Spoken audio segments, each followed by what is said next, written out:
Hey, we're live. Boom! We are. Boom. So Welcome to Friday Night Live, boys. Turn the ignition, and that starts the whole booze. You know what it is? TV You know what thing. it is? You got to let out the choke. Wait, You got to let out the Booze choke. Dancing, Booze It's a little Dancing too TV much choking. has a stick? I didn't realize that. I can't drive a Oh, stick. yeah. Well, neither could I. I'm grinding the gears right here. We're grinding the gears, boys. We're grinding the gears on another Booze Dancing TV night, aren't we? We are. Yeah. Hey, you know what? Hang on a second. Why don't you? Don't we have a thing? We got we got a little intro. We do. We got our thing. You we should got our roll the thing. intro. We Let's do roll the ours. intro thing. Let's do that first, Let's and go to the then band. we'll talk about our guests. Hang on. We're going to go to the band. Welcome to the merch table. Cheers. Salud. What? Come on.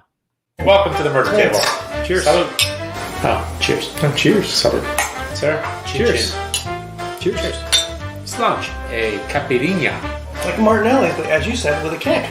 We do a little swirl. Or Zat. Or Zot. Appetizer? Appetizer. Appetizer. That makes me sad, but you know what makes me happy? Whiskey.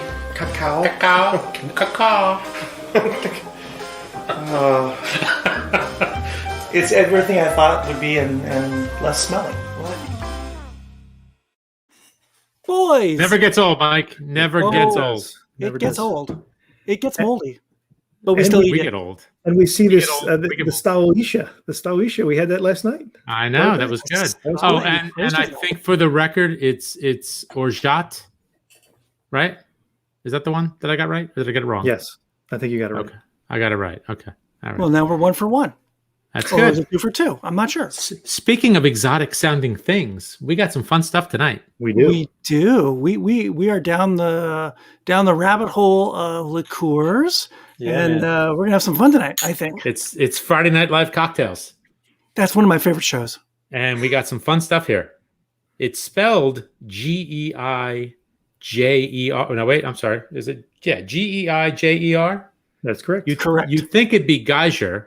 You'd think but you would. it's- You'd think, but no, it's Geijer. We Yeah. really need subtitles on this show. Well, Yeah. that's okay. Yeah, we do, and we're gonna have Mr. Geijer here. We are Martin Yeager from Yeager Spirits. Geijer Spirits, and we're bringing back an old friend. Who? Tell me who. Andre. Mr. Darlington, Mr. Darlington. We like him. our man with the books. Yes. Man. Our He's an man author. with the boozy books. Wow. So he's going to tell us about his 2, not 1, not 2. Most people write 1 book at a time, but not Andre. Not Andre. And you know, He's an most people have overachiever. 1. He's a And go-getter. most people have 1 drink at a time, but not us. no, 3. we're tripping up. And We got- that's not even. And then we got 3 cocktails to go with it. It's really a very special edition. It of Booze is. Dancing TV. It is. You know what? Just one thing. 911 speed dial. Keep it close, baby. Not 912, 911. Hey, should we bring him in? We should bring Sure, him in. why not? All right, let's roll the intro and bring him Let's in. go. Let's do it. They're probably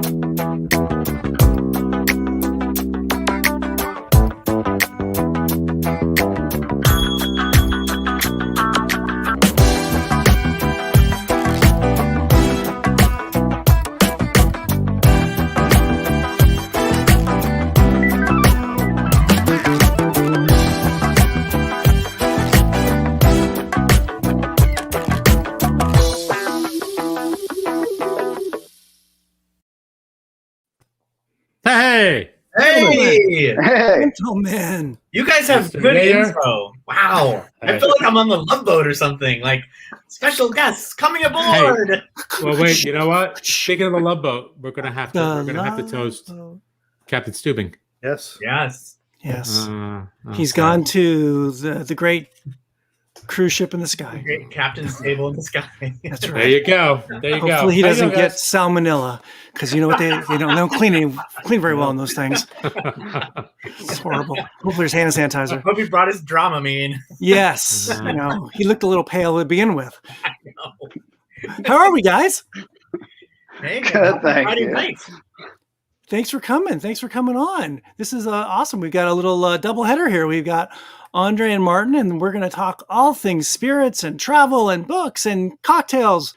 It's a laundry list of stuff. Yeah, it's a party. Thanks for having me on. Yeah, and Absolutely. if you're at home, well, you're watching already. But if you're not, tell your friends to jump on Booze Dancing TV's YouTube page or Facebook page, or go to the website boozedancing.com and hop in on the fun, and you can chat with us and come on in and talk to the guys about all things spirits and booze and cocktails and spirits and blah, blah, blah, blah, blah. Correct? Correct. Oh yeah. All right. All right. Why we're here, right? That's why we are here. Spreading the love, proselytizing good booze. That's right. So we got two different stories here. We want to jump in on both, and we'll bounce around a little bit. We'll start, Martin. So you've got this little spirits company. Give us a little background on it. Yeah, give us a little background on it, and then maybe we'll try something from the little spirits company you got. All right, sounds good. Well, you've already cleared up the name situation, the spelling and the pronunciation. So Geijer Spirits, or Geijer Glug Incorporated, as it actually is listed. So the spirit that started everything is the glug. Oh yes, we got multiple bottle shots here. Nice. So when I started this company, it was because I moved to the U.S. from Sweden when I was just over 20. And my great grandmother, she had a moonshine still in the backyard and made her own glug. So she made it with the spirit base and used the traditional glug spices, which is the warming baking spices. And this is something we've been cooking at home with my family for 4 generations. So naturally, when I moved to the US, I brought the recipe with me and started cooking it over here. In the beginning, it was kind of hard because you got to go to Indian bazaars to find the cardamom and stuff like that. But it's easier now to get a hold of all the ingredients. But yeah, so I started cooking it here as I did in Sweden and served it to my American friends. And it turned out they really liked the flavor of the glug. And so I decided that, hey, you know what? Maybe we can make a company out of this and share this with a wider audience. So that's really what started the spirit company, Geijer Glug, which now have morphed into Geijer Spirits, because once I got into the craft cocktail spirit scene, I got really hooked on these advanced flavors that I found out there. So I launched a slew of other products, and tonight we're going to try the orange liqueur and the Amaro as well. But I have a couple of other things like an aquavit and a fernet, and even a falernum. So very exotic, esoteric stuff. But yes, if we want to start by tasting the glug, I think would be a good starting point, since that is the foundation of the company and the beginning and the roots of it. Hey, Martin, where are you located? Where are you? Where's your base? I'm in San Francisco, and we're distilling it down in San Carlos, which is about 25 minutes south of the city. No, how big is your operation? Didn't we hear that you're kind of like massive? You got like thousands of employees, right? Look at all those bottles behind him. You were looking at the sole employee of the company. Yes. Wow. A one-man show. We started at the top with this interview here. Yeah. So I do everything from sourcing to bottling to warehousing to delivery to making the recipes, and yeah, it's a busy schedule, but it's a lot of fun. I can imagine you're really tired at the end of the day. yes, and weekends, that's really when the work starts, right? That's right. So when you smell this. Go ahead. I was going to say, I missed the date. When did you become a company and start doing it publicly? Okay, yeah, I didn't say that actually, so you didn't miss it. Okay. Thank you. Yeah. I registered the company in 2012, and it took about 2 years to get all the permits to be able to do a spirit and actually have it launched. About 2014, I had the glug as a single SKU, and then I had that for about 5 years before I dove into the other spirits. Great. Yeah. And the glug. Let me just add one thing. You are now part of the JVS family. I am, and the Impex family as well. And the Impex family, right. So we want to thank our friends at Impex and JVS for sending us samples, and so we could enjoy this tonight with you guys. Absolutely, yes. Thank you very much. I'm hoping I can't actually see. Normally when I do these things, I see everybody who's on there, and here I can't see that. So I'm like, I might be talking to an empty room, or maybe Sam is there. I don't know. Sam will drop in once in a while. Yeah. Sam will just pop in once in a while, or Chris, they will pop in once in a while. Okay. So how is this glug different, or is it from what you were making, what your grandmother made in Sweden? Great grandmother. No, so this is exactly the same. Exactly the same. Same. Wow. Same process. We actually mimic how she makes the spirit at home. She used to boil the spices in water, to extract the flavors, and then add the alcohol on top and the sugar. So basically what we're doing a heat maceration with all the spices outside of the still. And then we scoop out the spices, put them in the still, do a quick hot maceration, and then distill it to get the oils out and blend that back into the outside maceration. So all the color in the bottle actually comes from that hot maceration outside of the still. Okay. Wow. Wow, yeah. So what all is in there? Is it a secret? Can we know some of the details? What's inside? Can we guess? Can we play a little guess? Oh, we can yeah, guess. go ahead. Let's guess. Yes. A little guess. There's got to be some clove. Oh, yeah. I got There's 6 ingredients. Yeah. 1 down. well, card 1. Yes, 2. I'd go with maybe dried orange peel or orange peel in some way. Bitter orange peel. Bitter orange Absolutely. peel. Yep. Yeah. A little cinnamon. Cinnamon. Yep. All right. Nutmeg? Mike, come on, man. We probably should stop there. Yeah. While you're ahead, almond and Oh, raisins also in there. Oh, right. raisins. Okay. Wow. So some of that Smells great. sweetness comes from the raisin Yeah. Okay. Oh, as well as the sugar. Is that the traditional way to do it in Sweden with raisins and all that? Absolutely. And then when you drink it in Sweden, traditionally, you actually heat it up and you drink it warm. Okay. And then depending on where in Sweden you're from, some people put extra almonds and raisins into the hot spirit and they drink it. And when they finish, they scoop it out and eat the almonds and raisins afterwards. Huh. Oh, nice. Nice. A So, boozy yeah. treat. Andre, do you have some of Exactly. this? I do. Andre, do you? So you're a former bartender, cocktail maven, right? Yeah. What yeah. do you? How do you see this? Spirits writing than How do you? cocktails. How do you see this in cocktails? And how does that fit into the It world was of? really fun. I was actually playing with it today, and I made a margarita with it because Ooh. it's under the assumption that it could use it because it has just enough sugar in it. You can kind of replace having simple syrup and really replace Cointreau, and it was really fun. And then I made, I'm just screwing around. I made a Negroni with it. Sort of a laddered Negroni, just adding, like a half ounce of Campari and then 3/4 of an ounce or an ounce of this, and that was really fun. So a glugoni. Lagoni. Yeah, I like it. That does sound really good. Yeah, I mean, I really found this fun and versatile and very unique. This And probably honestly, that was never an intention when we launched it, right? We thought we were going to sell this to Swedish expats, and they were going to drink it heated up like Swedes do. But as soon as bartenders got their hands on it, they started playing around with it in bars, and it turns out it is a very versatile spirit. Yeah. it smells like Christmas. It does. It really does. And coming from a Jewish guy, that sounds. I was going to say, yeah. It smells like Hanukkah. It smells like well, sort of. That's very nice. Wow, like it's that. really good. Yeah. So a lot of time when I talk about this, I say we substitute for sweet vermouths in classic cocktails. It's a good starting point because you get those spice notes in there to play around with the spirits. But today I thought we were going to do something a little different. So that's why the first cocktail is going to have the glug in it, and it's going to have a whiskey. This time it's going to be a Penderyn Legend that we're going to use, and we're going to basically do a twist on the rusty nail.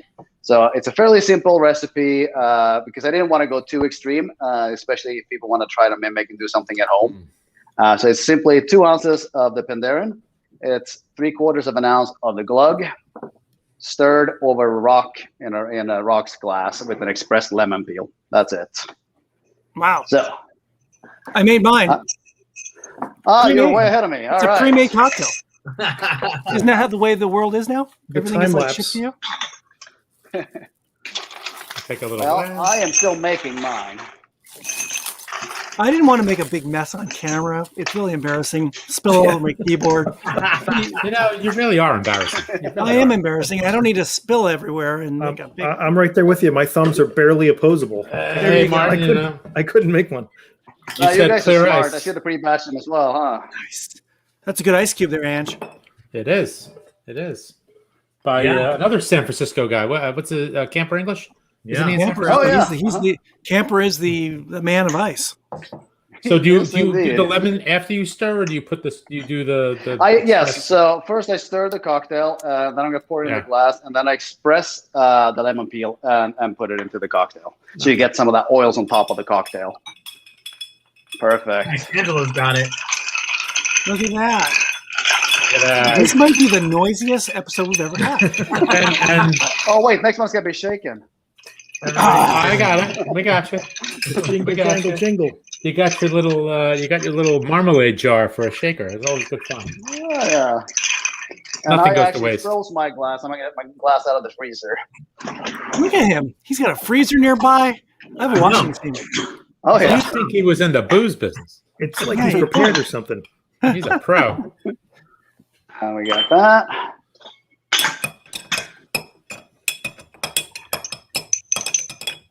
Look at that. And you got the big spoon. Damn right I do. And There we thanks go. to Mrs. Satellite Engineer, we know that it's all about the torque. It is all about the torque. The angle of the spoon, the torque. Torque and dork. That's Torque. And That's I torque. am gonna have. We're dorks. Well, the top row. So get a little Guys, oils the the out. dullest and then host in TV. Put the oils on the rim of the cocktail glass, Oh, and then Just like an old fashioned. exactly. sort of. Yeah. And then kind of put it on the edge and Yeah. look at cheers. that. Here we go. The rusty That is nail. beautiful. Fantastic. Cheers. Cheers, kids. Cheers. Cheers. Dink, clink. Clink, clink. It really works. It works well with whiskey. It does. Yes. That's It delicious. makes sense because Oh, of that's the kind of good. Christmassy nature of it. I mean, it's kind of like Manhattan without the so much. So often it's I'm in Philadelphia, so all the vermouth here has oregano and thyme in it. it's all martini and roasty, right? Even Wow. Doling can be pretty arid, so this is kind of can be a really fun twist on a Manhattan of sorts. That's very good. I'm gonna be curious to hear what you say later on the on my Amara because I have some of those green cooking spices in there as well. See Yeah, if they stand out to you. I'm excited. Yeah. So, Andre, let's see what you've been up to. I know we're Yeah. getting kind of sort of post-pandemic-ish. So last time we talked to you, you were talking about getting out there with the book a bit. So you must be getting out there with the book a bit. Getting out there with the book a bit. So Booze Cruise hit its month mark, I think, yesterday or the day before. Batman's in its third weekend. I can't even remember anymore. Putting out books is just like the beginning. So it's always a marketing haul for the entire year I'm doing stuff. But my first live event is in Pittsburgh. And we're doing an immersive experience at a Korean bar there, a hot new Korean bar called Cobra. So I'm excited. We have 4 or 5 cocktails, 2 from the book. I actually got my friend Keith Motzi, who's the head bartender of the Four Seasons in Seoul at the famous bar called Charles H. Baker, is sending over like a friend of the bar cocktail. So we're doing that. And it's been bonkers doing the 2 books. I mean, basically, I was always hopeful or thought that the 2 books would have very different clientele, but very different readers. And that so far has been pretty true. The Batman people, all I needed to do was make Batman people happy, and they seem thrilled. So, they are loving the book. So that book just goes on its own. And then most of the tour that I'm doing is for Booze Cruise. I have, again, you're right. Things are in really weird transition. I have a couple of virtual events. I have one in Seattle at Book Larder. I'm getting my conversation partner is Penelope Bass from Imbibe. So that will be really fun to have her talk about Booze Cruise. But then a lot of people are getting Zoom fatigue. So a lot of bookstores just finding that people aren't coming on in the same numbers they were. So I'm switching over to live events. I'm probably doing quite a few events through the summer and fall. Oh, that's awesome. You'll see more Booze Cruise. And because of the title, somehow Booze Cruise sort of works for summer anyway. So let's talk. Why don't you give us tell us what a Booze Cruise is all about? Yeah, Booze Cruise. So Booze Cruise is over 40 cocktail destinations around the world. I visited many of them over the years, but the final push was going around the world. I did a circumnavigation of the globe right before the pandemic. So it's got basically 2 cocktails per each city. There's some food in there. In fact, there's glug in there for Stockholm. Nice. We have a good crossover, so I was excited for tonight. And there's, a lot of what it's like to drink in these cities, what's on the ground, what's been going on there, how many years the craft cocktail scene has been going there. So it's a fun book. I tried to make it very accessible for Americans. So all the drinks are, drinks from Hong Kong, but they're ingredients that you can get in the U.S., and they should be pretty simple for the home bartender. So it's a good cocktail book to do some armchair travel while we can't go to Asia yet. You didn't dumb it down for us Americans, did you? No, not dumbed down, but definitely, Really? There's not as many ISI whippers and not as many, not everybody has a roto evaporator at home. Mike, What? Mike said two. Mike said two. Pretty much once you head east of Dubai, every bar has a roto evaporator right outside on the bar. So they're into some pretty heavy tech over there. Typing Amazon Roto. I don't even know what that is. I don't even know what that is myself. Is Yeah, it like- for you have clarifications. Basically, you're removing solids and colors from liquids. They have all kinds of crazy stuff going on over there. And some of those cities, the bars are allowed to distill their own liquor. So you can go into a bar that's actually also essentially a micro distillery. So wow. they've driven down to the elements of what makes a craft cocktail bar. So you were in Sweden. When were you in Sweden? Me? Oh, it's Yeah. been a while since I was in Sweden. Ah, okay.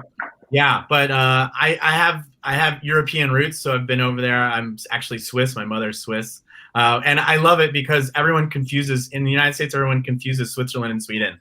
Yep. It's like, no, I'm a European country that starts with an SW, Who does that? and we don't have That's reindeer. right. Swaziland.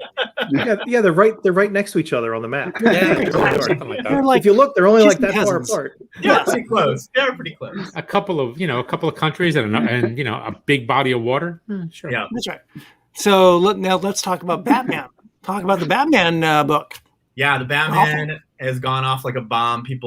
The Batman fans are loving it. Those were all 70 originals. So it's the first time that I've done a book of originals, basically. I've been writing about cocktails for 20 years. I've owned my own bar. But I was always on the journalist side, and I always thought, I'll just collect these from other bartenders. And this was the first time where the contract was 70 originals that weren't anybody else's. They were part of this Batman universe. So I didn't have a lot of options. I did have friends help recipe test everything. It's a lot of classics. I assumed that people picking up the Batman book, it would be sort of baby's first cocktail book in a way. I think there's a lot of new people that aren't craft cocktailers or even much of cocktailers at all picking that book up.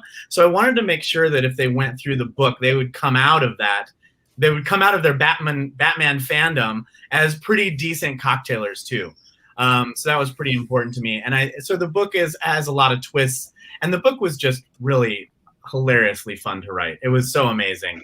When DC Comics approached me about it, I basically said there's only one way to do it, and that's be really serious about it. Pretend that there's a whole cocktail backstory for Gotham City. Pretend that all these cocktails are from bartenders from Gotham City based on characters, and they went for it. So the book has a lot of great backstory on every cocktail. So it was just really fun. It's all character and place based from the comics, not from the movies. So we're not in Christopher Nolan land. We're in written comic land. Oh, that's very cool. That is very cool. Now, were you a comic book person growing up, or no? Yeah, funny enough, when they called to do this, I was basically like, well, Batman is really the only one I feel confident of being able to do. I also really loved X-Men, but Batman really is appealing for cocktailers, I think. For one, Batman is a regular guy. He's a vigilante without superpowers. Makes him really compelling as a character. The backstory is really amazing. Batman came out in 1939. There is some drinking in the beginning of it. Everybody thinks that the Batman universe, there isn't drinking. Of course, if anybody's read the stuff from the 80s, Batman was actually an alcoholic and he was recovering. So there's a lot of stuff going on with alcohol and Batman. But what was interesting is when the Batman comics came out in 1939, that is a pretty great era for cocktails too. The United States was recovering from Prohibition. People were really into cocktails. And these characters just jump out as these kind of late 30s characters. So it was easy to hang really interesting American style cocktails with these characters like the Joker and Penguin and Falcone and some of these guys. So, and Gotham City is supposed to be a city somewhere south of New York City. Well, I live in Philadelphia, so Gotham City is my home. So I went with a lot of, for Falcone, I have a variation of an Americano with balsamic, which I can imagine one of the mobsters that lives near me probably would enjoy. Wow, that's cool. What a good backstory on a cool book. That's neat. Yeah, it was really fun. Really fun. You don't see that from the MCU, do you? That's a DC cool thing. Yeah, DC was really incredible to work with. They had issues with not wanting their characters to be said to be drinking. So there is a little note about, inspiration at the top, but otherwise the backstories are totally legit. And they let me do whatever I wanted to. I thought the Joker's bonkers. So obviously he's into both mezcal and absinthe and whatever else you can A lot of throw green. there. And Poison Ivy, she obviously loves chartreuse. So some of these just, some of the characters wrote themselves. Mr. Freeze, of course, has a really, I won't say terrible, and a wonderfully campy variation on like a blue Hawaii, right? So it's like a frozen pineapple drink. It's just, we were just having fun with it. How does that come about? Do you come up with that idea and go to DC, or does DC come to you, or was there some intermediary that said, hey, this will be a fun idea? This was one of the weirdest ones of my whole career, in that I had met a guy who was drawing in the DC universe, not connected to the company. And we started doing a cocktail book that was a comic book.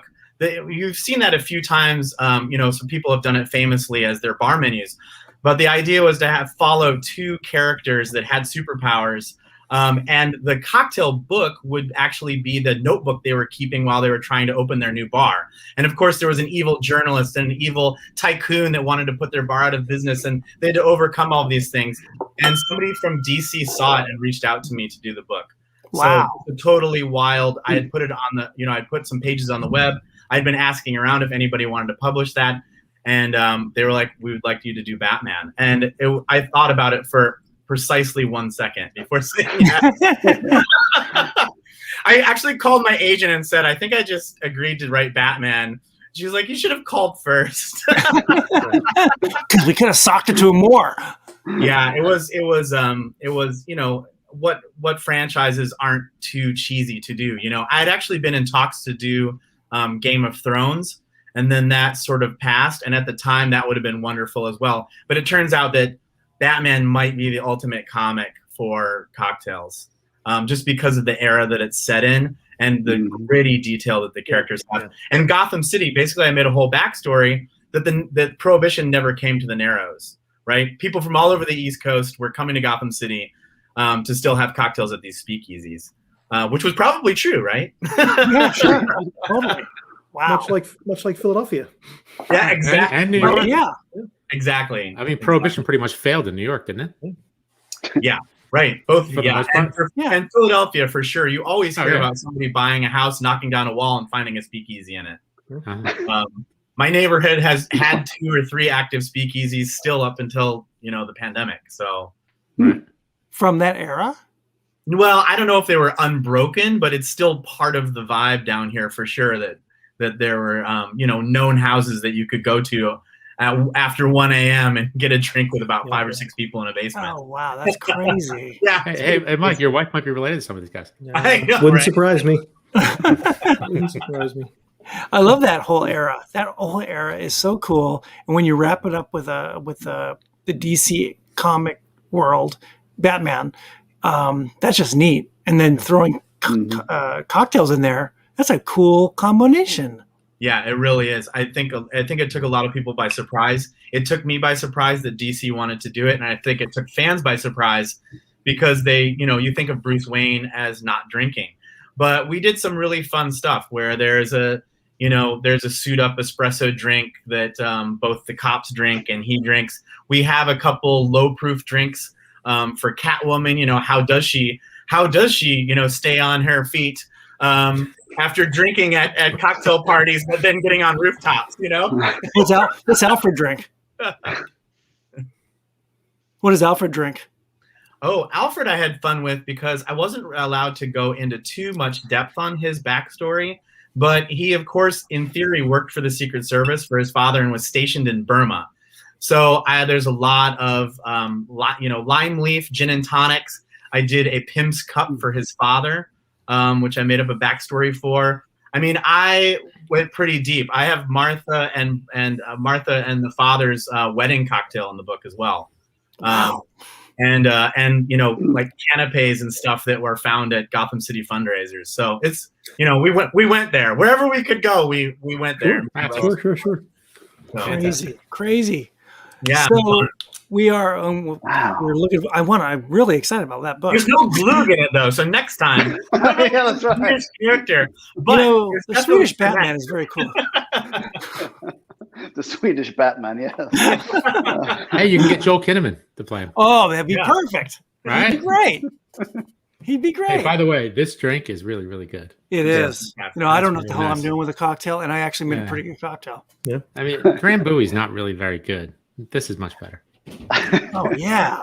Yeah, well, I don't want to speak ill of any brand ever. There's a place for every drink in every in every house, and every palate is subjective. But this makes a really nice and easy cocktail, and it still has a little bit of complexity to it, which is always fun. Give me some other ideas for the glug. Where else would you put it? Could you put it in like I don't know, like a mulled wine or So let me stop you right there before you go any further, because traditionally, glug is made with wine. So it technically is a mulled wine. It's just that my great grandmother, having to still in the backyard, used the spices in a spirit instead of a wine. I want your grandmother. Yeah. The Jaegers don't The play. mulled wine, so you can actually add red wine into it. Ah, interesting. Wow. So yeah, no, you can definitely add a little wine to it and make it more of a traditional style wine glug, I can see it in a hot which that would be toddy. the glue Yeah, wine. so I was thinking it's more like a hot toddy. Yeah, totally. Yes, no, absolutely. I mean, the easiest thing, as I said in the beginning here, is substitute for sweet vermouth in classic cocktails, and then you can try around with a whole bunch of different things. But I also make it blends with bourbon, it goes with rum, it goes with gins. I mean, it's kind of crazy how versatile it is. So like I do a sour, Stockholm sour is called. It's like 50-50 split base, basically, gin and glug, lemon juice, a little simple syrup, and an egg white, and it's just fantastic. Nice. So we've talked to Andre a ways back. We talked to Martin not so long ago. Martin, you and I were on a tasting with down here in LA a while back, all on Zoom. All of this has been virtual. So you guys are starting to get out into the world. What was your first social event kind of post pandemic? Where'd you guys go out first to? Well, for me, San Francisco is still opening, so we're kind of behind in getting open, to be honest. But just yesterday, I went to an Italian place. It was the first time we ate indoors without masks. So that was the first time in 15 months. So that was a good feeling. Not a cocktail bar, but it was just a nice, like, neighborhood restaurant down the street. Here we walked to it, and just finally being able to take off the mask inside. So that was a good feeling. Congratulations, But Andre. we're far from being fully open. How about you, Andre? I've been out a couple of times to outdoor dining, but I actually went on my first like mini cocktail crawl that felt like pre-pandemic on Tuesday night. I was in New York and I went to Mr. Purple, which isn't known for its cocktails but has a beautiful skyline. Met with some bartenders up there, which is why we were up there. And then I was down in the Lower East Side and I went to it was one of the bars that just got named by Esquire as one of the new best bars in the country, a place called Double Chicken Please. Which is basically a chicken sandwich shop with incredible cocktails. And it delivered and it was fun. And then I went to a Korean bar, all Korean cocktails, called Reception, also on the Lower East Side. So that felt pretty good. That was the first time that I've gone sort of on a cocktail safari since 2019, I would say. Wow. I can't even imagine it yet. It's a little distant for us here in LA yet, but it's coming. It's coming. Well, good. Yeah, June 15, right? They're going to ease June up 15, the we're whole supposedly the world's going to be very different, Martin, for us on June 15th. I cannot wait. We got 11 days, and it's going to be a whole new world, or not. Or not, yeah. Well, it'll open up. I mean, it feels like, I've been going up to New York for the past month or two, and in the beginning it felt a little shaky, and this last weekend was the first time that it feels like, okay, here we go. We're starting to see some numbers. These bars are going to make it, hopefully this spring. And I think people forget that, the news wants to just say, oh, the pandemic's over, everything's opening back up. But these bar owners are still really hurting really badly. Oh, yeah. From having stopped and started and stopped and started. And it's really hard to get staff right now. And, just all the challenges are pretty amazing. So I think people will be surprised that we'll still lose some great bars here even after we reopen, unfortunately. Yeah, I think the numbers are going to be pretty bad. I mean, Yeah. The economy is going to roar pretty hard, but what's going to get left in the dust is all the businesses that didn't reopen. Yeah. And especially bars and restaurants. And I think, is this not right? I thought I heard like 30%. Is that the number? Yeah, I think we're talking something like that. I know that's kind of the number here in Philadelphia for sure. That's just horrible. And hard for guys like Martin who are trying to get his product into bars where there's going to be a lot less bars to get your product into. Not only that, right? But in the beginning, as they will be hurting, of course, the bars that do stay in business. So they're going to look at lower cost pours per cocktails, Sure. and, minor kind of premium products. So it's not going to be the first thing they pick up either. And and that makes sense. I get that. Yeah. It's just it's going to be tough for everybody. It's going to be a painful recovery, I think. Yeah. Well, we're getting there, so cheers to that. So, Cheers to that. Yeah. So we're going to move on to Martin's orange liqueur. Is that where we're going next? Yep. Yeah. That's right. So tell us about that one, Martin. Oh, by the way, I didn't mention this earlier, but the labels are actually inspired by California license plates. And a lot of people from California will recognize this color combination. It's cool. the 80s. But I also designed the labels, right? So I'm like, I thought I was super smart. And because when it lays down flat, you can see the rectangular shape of a license plate. But when you put it on a round bottle, you kind of lose that aspect. So it's not as easy to see. I learned, each time I do a little bit of right. design and implementation, and then, oh, crap, I didn't think of that. So this orange liqueur, I'm going to just taste it on its own as well, real quick. It's in terms of ingredients, the simplest product that I make. It only has 3 ingredients. It's orange peel, bitter orange peel, and vanilla bean. Even the vanilla bean is distilled. So you get this sort of sense of sweetness from the vanilla. So we don't have to add as much sugar as you do in other orange liqueurs. So this is a triple sec style. And it has about half of the sugar that you would normally find in triple secs. Wow. And you actually get a little bit of viscosity and mouthfeel from the vanilla bean as well. So this is 40% ABV, right? Mm-hmm. Wow. That ain't no joke. That ain't no joke. That is a sipper. No, it's great. And it makes it a little drier and easier to drink. It's not as cloyy and it's not as syrupy when you drink it. No, not at all. So you add no sugar to this? Oh, no, there's sugar in it, but it's about half the sugar of other orange liqueurs. So this still means about 14 to 15% sugar content, which, believe it or not, is low for a liqueur. It's crazy, right? Yeah, it is. I mean, I seriously hate sugar, which is really weird because I make liqueurs, right? And yet, I'm in that space where everything needs sugar. So I try everything I can in all of my products to find ingredients. It lends itself to have a sense of sweetness, so I don't have to add sugar into it. No, so this would be perfect as a substitute for any kind of simple syrup, right? Yeah, I mean, this is not as sweet as a full substitute, but you could definitely half the base of the simple syrup because simple syrup is 50% sugar, right? If it's just a regular and it's not a rich simple. Wow. You really get the vanilla. Yeah. That's very nice. It's got a nice mouth. Yeah, that kind of makes the whole product, actually, the vanilla. It's like a creamsicle. Yeah, I was going to say it's like a creamsicle. You're right. That's right? You're absolutely vanilla right. and orange, right? And I with think a little bit of a kick. Today was actually National Cognac Day. Oh, sorry. That wouldn't be a bad idea, would it? An adult cream or like a vanilla orange sherbet. Yeah. A little boozy vanilla orange sherbet. Yeah, you could probably just pour this over ice cream, basically. Oh, that'd be nice. All right. You could, just for sure. Yeah. Actually, a European dessert that I came across, actually when I lived in Switzerland for a short time, was lemon sorbet and absolute citron poured over it. Delicious. Wow. That's delicious. Wow, this smells so good. Those Swiss, man, they're always they're on the ski slope and then they're having sorbet. I know. And their chocolates. I know. They're fancy watches. Fancy watches. Damn Swiss. They're always on time. We don't have the Swiss don't have the same sauna. They don't have the same sauna scene as Sweden does. No, exactly. Or the good furniture. Although it's not bad, but they're not famous for it. This is the sidecar, right?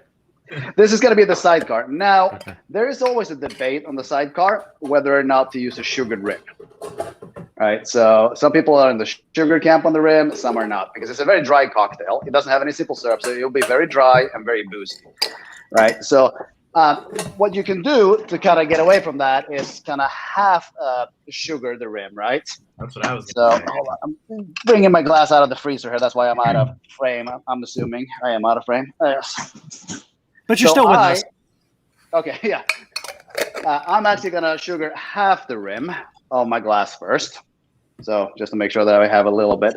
Because this will be a very, very, very, very, very dry cocktail. So it actually will be nice to have a little sugar to kind of cut that dryness. Sure.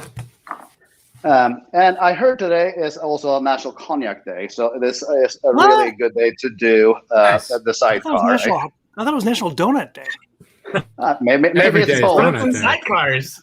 There's so many days of anything. Sidecar Donut. There's our new drive up truck, right? Donuts and sidecars. Oh, that's pretty And good, why not? actually. There's a donut place out here called Sidecar Donut. Oh, nice. Wow. Yes. They need to add this. They need to add this cocktail. So this will be 1.5 ounces of cognac.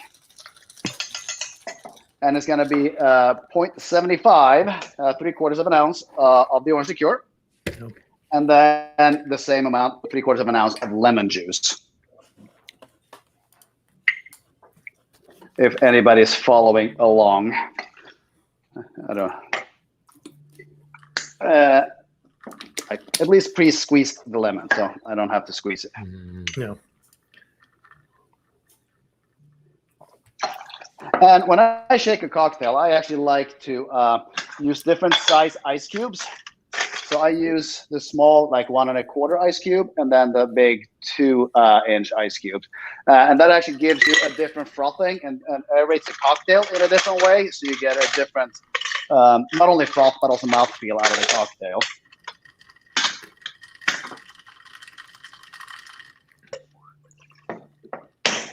Oh, that's nice. That's not super sweet. I didn't do the sugar though. I didn't do the sugar. I didn't do sugar either, but Neither did it almost doesn't need it. I thought a sidecar was with orange. Isn't it with orange? It can Is be it with sidecar? lemon, and it can be with orange. I also have a blood orange one, which is what I wanted to make, but I couldn't find any at the store. Okay. So sometimes you gotta take what you can, right? And also double straining, I think, is important. Maybe I should put this glass up a little bit so people can see what's happening. Martin, are all the botanicals and fruits that you get for all of these items, all of these SKUs, are they from California? Not all of them, because there's some exotic spices. I try to source everything I can from a local store called San Francisco Herb Company, SF Herb Company. So that's my go-to place, and I get about 80% of my botanicals from there. Wow. And then we have a little lemon twist that we put on. Right. That's a nice Look at lemon you. twist. Yeah. Fancy. Fancy. There we You know, go. the Swedes are very good at the lemon twist. A lot of people don't know that. It's all those So lemon cheers. trees. It's all lemon trees. Yes, Cheers. yes, we're known for our citrus Cheers. fruit in Sweden. All those groves of lemons and That's delicious. So this is definitely a cocktail for people who are not like the sort of tropical super sweet cocktails. It's No, this dry, is it's very- spirit forward, oh wow. This is a little and you tart definitely too. get the whole cognac component in there. Now, what kind of cognac did everyone use? I use the regular Remy. Okay. I used a Montreux, and I cannot remember the name of the one that I had from a tasting I had recently. Okay. I use Berto. Yeah, I had a Hennessy that I think was their Master Blender series or something. Oh, delicious. That was pretty good. It was good. Yeah. Yeah, it was very good. It's more bourbony than cognac-y. Yeah. Oh, okay. Perfect. This for is nice. Right? This almost has like a whiskey. Well, because of the cognac I use, it has more of like a whiskey sour kind of vibe. Yeah, to it, whiskey Yeah, sour kind of definitely vibe, whiskey sourish. which I'm fine with that. I like it. Yeah. You could throw an egg white in there. Ah. Oh, The oh sidecar yeah. sour. I'll be right Yes. back. That would be Sidecar awesome. sour, invented here tonight. Because everything's better with an egg white. Kind of true. Wow. I'm also camp egg white. I love egg white. Yeah. Yeah. I don't disagree with that. I love that That's as so well. good. Because Plus the also look, when it separates, It's so cool. Yeah. But I also love a sidecar. It's really funny. When I was It's a good drink. first getting into cocktails, one of the first drinks I gravitated to, probably just because of the name or the old men at the bar drank it, was the Rusty Nail. And then I feel like a long time ago when the craft cocktail movement was starting, the sidecar was definitely always on the menu, you know? And it's gotten a bad rap recently. I keep seeing articles like, oh, the sidecar is never good. And it's like, well, I don't know. It's been around for over 100 years. So it's pretty good. Isn't that weird how things kind of come and go like that? And all of a sudden some writer gets all uppity because they had a bad drink somewhere. And all of a sudden, old fashions suck. What are you talking about? Dude. So, the fadness of it is hilarious. It's like it's a sidecar. It'll be okay. Go sit down. The sidecar was forbidden in my house. Sidecar. My father would go out with my uncle, and my uncle would make such a to-do about how no one made the sidecar correctly that he would then send them back and then eventually have to go and make the sidecar himself to show them how it's done. Then my father was like, never get a sidecar, ever. Never get a sidecar. Was it the proportions or was it the ingredients? Like I think it was my uncle more than anything. I think he's just one of those flamboyant guys who has to show you how it's done. I think when the sidecar sort of shed its sugar rim is really when it actually took off. And I also I do it with margaritas too. I get half salt, because you don't need to have something in the way of every sip that you have, But if you want to have a little sugar and add to it, it's perfect. I feel like, obviously younger palates at the bar, if they're discovering the sidecar, they love that sugar rim. And I think it's safe to say when you get to our age, you don't like it anymore.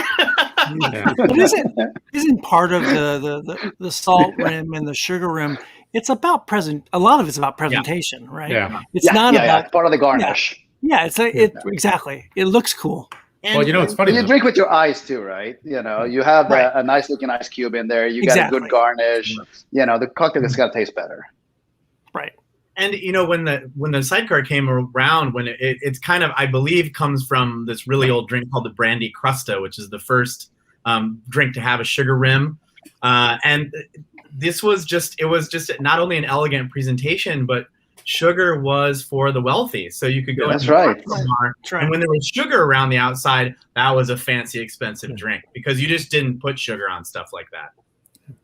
So it's just a fun, elegant, and we forget that this was really a luxury item to have sugar on there.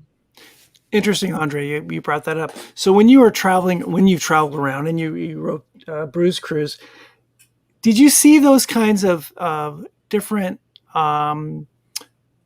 philosophical, cultural views of cocktails, where sugar in one country might be kind of highbrow, but in other countries it may not be? Yeah, definitely. I mean, some countries have more sugar tolerance, I would say, than others, and that's just part of their food culture and part of what they like. And what's been interesting is even in my own lifetime in the United States, when I first started drinking at cocktail bars, no one drank anything bitter ever. So the fact that we've gone from, just sweet drinks, basically bad sweet drinks from the 80s, to Negronis has been a phenomenal growth in the American palate, which is really pretty amazing.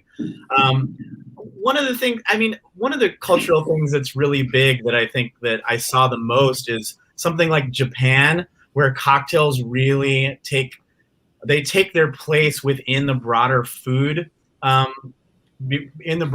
culture there. For instance, the Japanese basically, in some of the cuisine, they have like 13 seasons kind of thing, and the food all has to speak to place and season.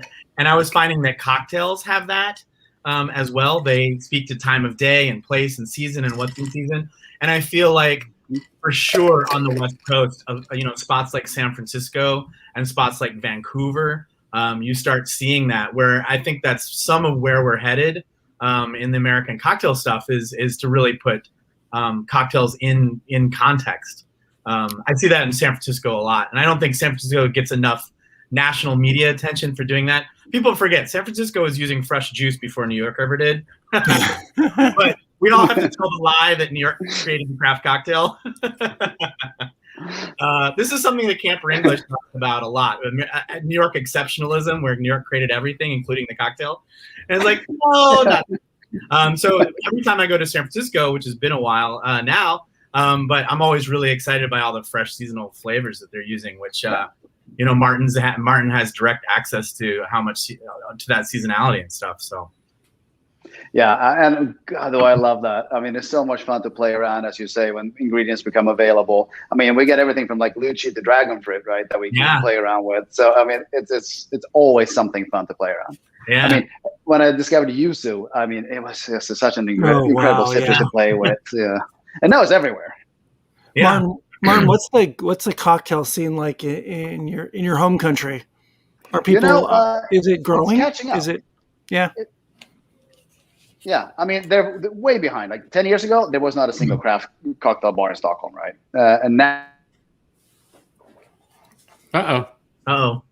He's freezing up. Damn Wi-Fi. Are we back? He's back. You're back. All right. And then just about 10 years ago, they started popping up a little bit here and there. And now there's a good spread of cocktail bars, and they make some really fun stuff where presentation is killer.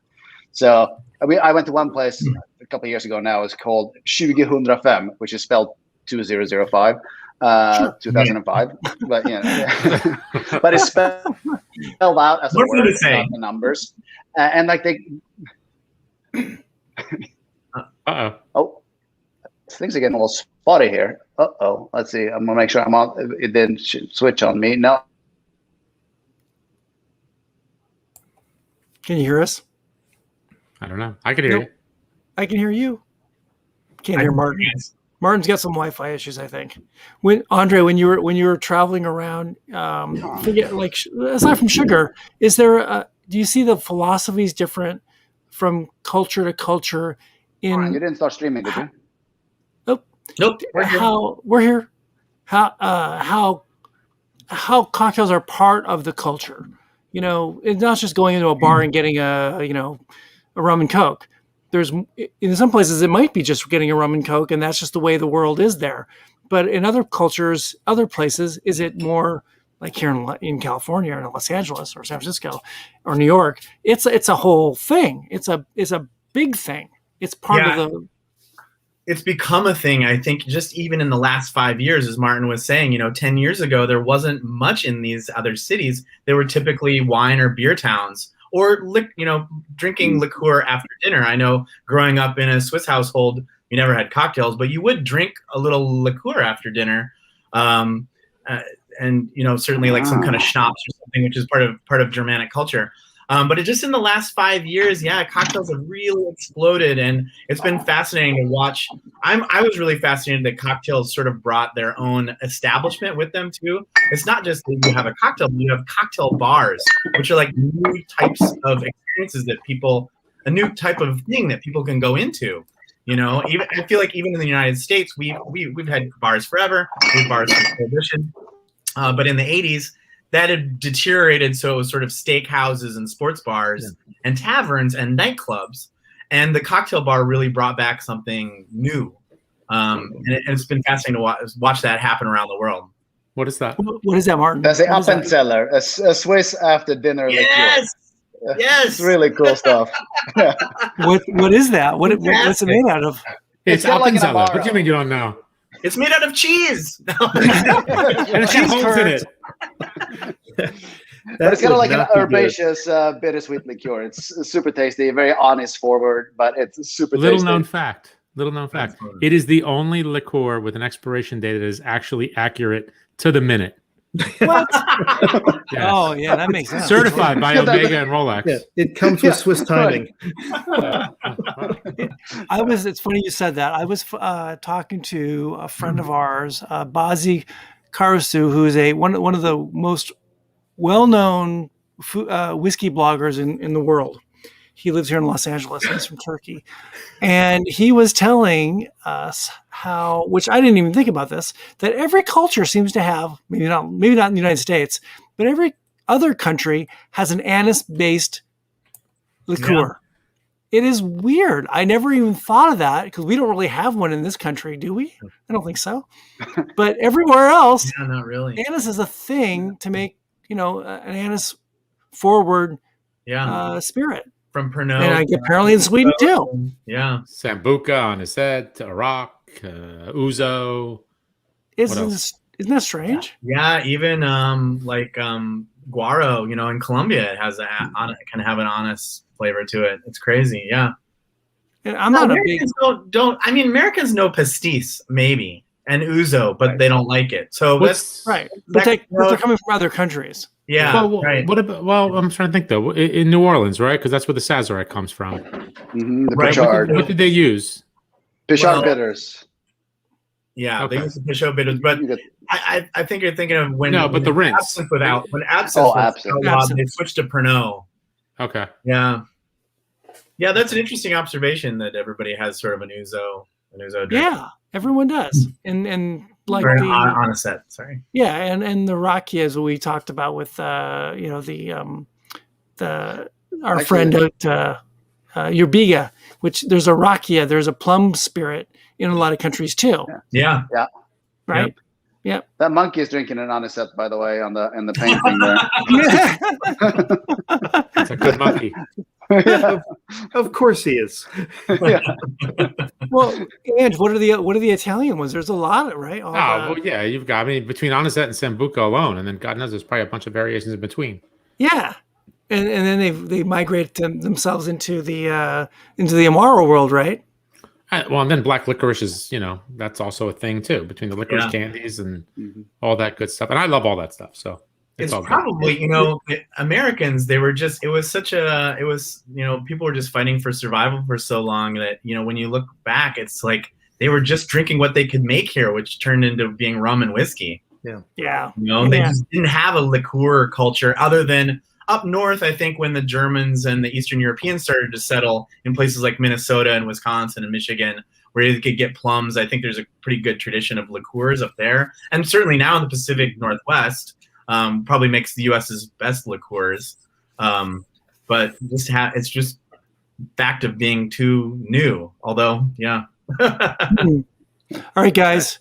Here's a bonus question. I think that the tax structure kills a lot of stuff in the U.S. Yeah. Oh, well, that's true. You look at Italy, they make all the wine, and then they distill the skins and make all the grappa. We make a lot of wine in the U.S. No one makes grappa because that's another license. It's another tax. It's another business. It's another something else. Where I think a lot of that kind of kills that stuff up front because it's just like you said. You started a company in 2012. You weren't up and running for 2 years because of all the stuff you had to do. Well, if you put out a second SKU, it's another 2 years, and a third SKU is another 2 years, and it's almost counterproductive with a lot of the regulations that come in. Where a lot of the European countries, anyway, it was second nature to make all this stuff, and they didn't tax it until after it was already up and running. Right. It's amazingly complicated here. Yeah. The good news is, though, it's not 2 years for every other SKU after that. The first one is to get the permit of making distilled liquor. You have to fill in, and I kid you not, it's like a stack this thick of papers, fingerprinted 25 different times. I list every person I talked to for the last 10 years, et cetera, right? It's a long process. After that, all you have to do is file colas. Which is the recipe approval. And that's used to be about 6 to 8 weeks, but they've actually kicked it up a notch. So you can now get recipe approval in a week. Wow. Yeah. So it's actually not that bad anymore. Yeah. Right. Well, there's so many people doing it now too. So they have to speed it up, and they're just giving away tax revenue because if they can't get the thing on the shelf. When I started this thing, right, there was maybe 400 to 500 active DSPs, distiller licenses, in the U.S. So every time I talk to a distributor, hey, I got a glug, they're like, ooh, that's interesting. Let's try it. Let's bring it on. Now, fast forward when I released my other products 5 years later, there were about 3,000 DSPs. And everybody is releasing the same type of spirits. And everybody wants to be in New York, Illinois, Florida, Texas, and California. Yeah. So, I mean, these distributors, they get 500 emails a day. Hey, I got a fun liqueur. You want to try it? Yeah. It's not as easy anymore, right? Yeah. It's a different world out there. Yeah. Wow. It's been staggering growth. We just had here in California, the governor said that cocktails to go are going to be an ongoing thing here in California, which is I hope it's permanent. amazing compared to where we were pre-pandemic, where we were in prohibition law world still in a lot of ways, right? We were talking. But the world didn't end, right? People took away their cocktails, and they didn't start fights in the park. No, they were exactly. enjoying themselves. Yes, exactly. Yeah. I think we were talking to Joshua Hatton a while back, or maybe I was.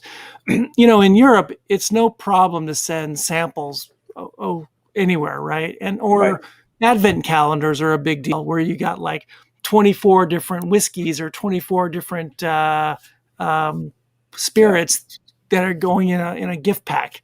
You can't do that here because every bottle has to have a tax stamp, and so it's a complicated. Everyone has to. It's just way too complicated, so no one does that kind of stuff.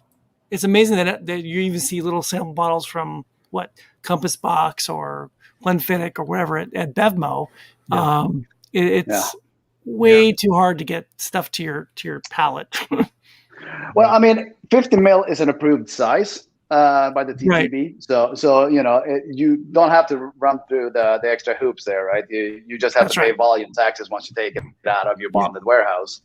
And they just recently, 2 months ago, approved 700 mils and the 500 mils as well. So now we have European size. So it's going to be a huge help of getting European brands into the US because they don't have to start new bottling lines, new volumes, new labels. It's all going to have to be the same, and they can put a little sticker on the back, with the whatever government warning extras that we have to have on our labels, right? This can just be a sticker on the back, and it's done. I mean, let's face it. There's money to be made here, and if you leave people out, that's just less product for consumers. Yeah. That's right. Yeah.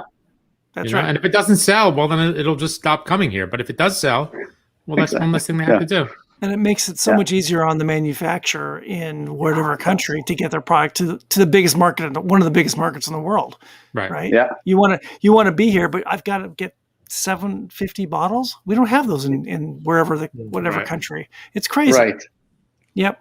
And I mean, I'm just looking at myself as a very small producer, right? Like my warehouse space is extremely limited. If I have to double up on my inventory just to have 700s and 750s, it just doesn't work. It's nuts. It's crazy. So we're going to go to the Amaro now? Yes. Let's I have a do feeling it. This is Andre's world, I bet. I bet you Andre's an Amaro guy. I do have a lot of Amaros. That's funny. How did I know that? I just got a feeling. It happened by accident, and it happened, I think, I don't know why it happened. Amaros is one of those things you get 2 or 3, and all of a sudden you have 12. They read in the night. They're like exactly right. We should go to Amaro. Exactly before you have don't this, drink them after 12. Oh my God. That is like, Oh I my think, goodness. what's the word? Herbaceous? That's herbaceous. Yep, herbaceous. Yeah, this is actually the one I didn't try in advance, so this is exciting. Oh, good. Yeah, I get this natural reaction. I always love that. Yeah, this is fantastic. It's so much. It's an herb garden in a glass. It has So what 31 makes an different Amaro- herbs, roots, and barks in there. What makes an Amaro an Amaro? And a Fernet. And a Fernet. Yeah, there is really no rules governing that. Like historically, it used to be that Fernets were more medicine type, designed to cure illnesses. So they had a lot less sugar, higher alcohol, and were a lot more bitter. And Amaros were actually intended to be kind of consumed after a meal. So it was intended to be potable. But since the early 1900s, that hasn't really been the case. Yeah. And the further we move into this space, you got cross-pollinations. You have completely unsweetened Amaros, and you have super sweet Fernets. So there's really nothing that ties one into another camp or another. Like Amaro is a more well-known word. Mm-hmm. So it's easier to release an Amaro than a Fernet because Fernet actually has some sort of negative connotation to it that is more aggressive and a little harder to for the untrained palate to drink. Huh. And a lot of that comes from, people think Fernet is Fernet Branca and that's it, right? They think the category is the name brand. And Fernet Branca is a great product. But it's not good for everything. It's not super approachable. And somebody who's never tried an herbaceous liqueur before, they're going to have a reaction to it, right? Right. So I usually say that my Fernet is like getting slapped in the face. but in a good way. So, Of course, because why wouldn't that be a nice thing? yeah. So I could have technically called my Fernet an Amaro if I wanted to, and I could have gotten away with it. And people would say, "Oh, that's fine. Okay, that's an Amaro." I could have called this Amaro a Fernet, and I could have gotten away with it. And people would say, "Yeah, that's a Fernet." But purposely, I put this just to kind of stay true to the definition that we kind of live with. Is my Fernet is slightly higher proof, and this is slightly lower proof. This is 38% versus 40%. They do have the same sugar level, so it's not really sweeter. But this has lighter spices, lighter herbs in it than the Fernet does. Okay. I don't know, Martin. I think this still slapped me in the face. So who knows? Yeah, but you had it coming. Let's face it. I You didn't had say it I coming. didn't deserve it. Can you tell us what's in here? Yeah, so some of the really unique botanicals in this one versus other Amaros is going to be my Scandinavian influence. So the big thing that you're going to capture on the nose immediately, the little musky smell there, that's birch bark. And then you have sea buckthorn and heather flowers, all stemming from up the north. That kind of gives it that Scandinavian flair to it. Mike was going to guess Pennsylvania Dutch birch beer kind of back note to it. Yeah. I like that. I like that. Yeah, Wow, that's fun. You know, And this then would you have probably those. this would make it like a nice highball. Yes, Oh, absolutely. sure. Yes. You know, just like this and some club soda. Mm-hmm. You know, maybe a little orange peel. Yeah. Just No, keep it simple. absolutely. Spot on. And it'll be a low ABV, or you drink all day kind of cocktail. Right. We like to drink all day. yeah. Practice. You know, as our dear friend Sam would say, you can't drink all day if you don't start in the morning. That's a good point. So this one has those little green cooking spices in there. So it has oregano, tarragon, and thyme. So, Andre, I want to see if that kind of jumps out at you, because I know you mentioned that on the vermouth side. They don't jump out at me. They're really well integrated. And now I definitely got the birch, which I sort of thought was pine in the beginning, but now I'm definitely catch the background. It has that Mike. beautiful like pine resin kind of thing going on that I love, that I find pretty unique. And I think that you get some of the berry, some of that buckthorn comes through. Yeah, it's really nicely integrated. I also really like the mouthfeel on this. It seems like you pay attention to that for sure. Yeah, totally. It's a huge component for me when I produce something. And this is a very complicated production method because of the botanicals, some actually has to be hydrosol macerated, some is macerated in high proof, some in low proof, some hot and some cold. And then everything gets blended together. So it's a lot of technique going into making this product. So why do you have to do it different ways? It's just because of the way the oils release in each of the different botanicals? Exactly. Yeah. So some don't actually release an alcohol at all. They actually need water as a solvent, especially flowers and lighter greens. They want water to dissolve in. Whereas oils, they tend to be picked up better by high alcohol content, for example. Okay. So you have like 150, 160 proof that you macerated in. So are you pretty much, I mean, have you learned this all on your own, just starting with the glug and just evolving, or like how'd you I went to spirit school. Yeah. Yes. Yes. You went to Swedish spirits camp. It's Hey, night school. It's in the Arctic Circle. You're not invited. has anyone seen Midsummer? No, it's Midsummer. It's some weird movie on Prime. It's wacky, but anyway. Yeah. It's the same guy who made Get Out, right? Oh, he made Get Out. I think it was. Yeah, it was different.